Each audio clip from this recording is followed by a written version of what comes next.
안녕하세요. 지당한의 오디오입니다. 살아가면서 우리는 때때로 거대한 벽과 마주하게 됩니다. 넘어지기도 하고 포기하고 싶을 때도 있죠. 하지만 어떤 사람들은 그 벽을 기어코 넘어 목표를 성취합니다. 도대체 무엇이 그들을 움직이게 할까요? 오늘은 바로 그 특별한 능력, 역경지수에 대해서 이야기 나누고자 합니다. 역경지수 AQ는 말 그대로 역경에 대처하는 능력을 수치로 나타낸 것입니다. 폴 스톨츠 박사가 제안한 이 개념은 역경에 굴하지 않고 끝까지 도전하여 목표를 이루어내는 힘을 뜻하는데요. 스톨츠 박사는 이를 흥미롭게도 등산에 비유합니다. 우리 각자가 삶이라는 산을 어떻게 오르는지에 따라 세 가지 유형으로 나뉜다는 것이죠. 첫 번째는 퀴터입니다. 이름 그대로 역경에 부딪혔을 때 쉽게 포기하고 주저앉는 유형이죠. 목표 달성의 즐거움을 온전히 누리지 못하는 경우가 많습니다. 두 번째는 캠퍼입니다. 그들은 어느 정도까지 역경을 헤쳐나가지만 편안하고 익숙한 곳에 안주하려는 경향이 있습니다.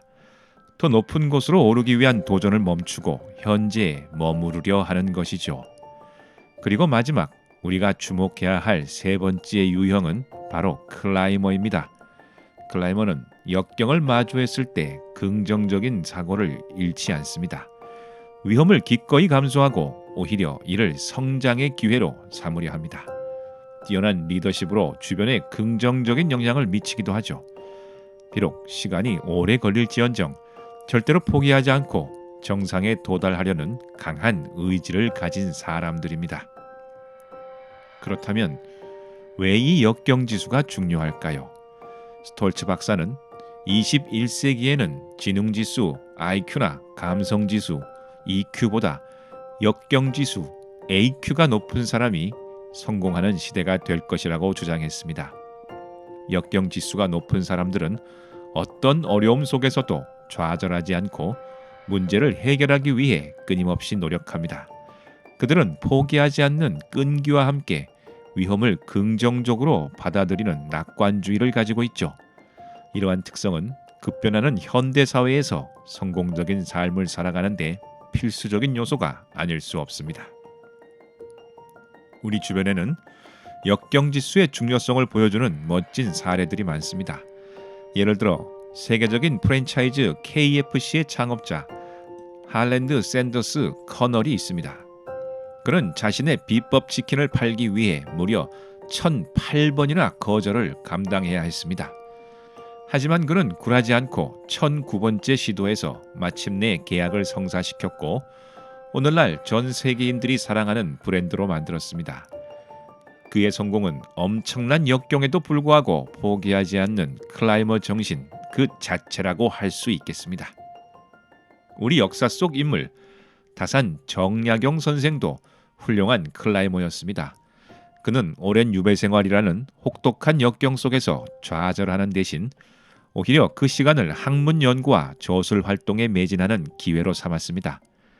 목민심서와 같은 수많은 저서들은 고난 속에서 꽃피운 그의 탁월한 역경 극복 능력을 증명하는 것이죠. 이처럼 역경은 우리를 꺾을 수도 있지만 동시에 우리를 더욱 단단하고 지혜롭게 만들 수도 있습니다. 여러분은 지금 삶이라는 산을 어떻게 오르고 계신가요? 혹시 지금 막다른 길에 부딪혔거나 잠시 숨을 고르고 있는 캠퍼 혹은 미리 포기해버리는 퀴터라고 느끼고 계신가요? 괜찮습니다.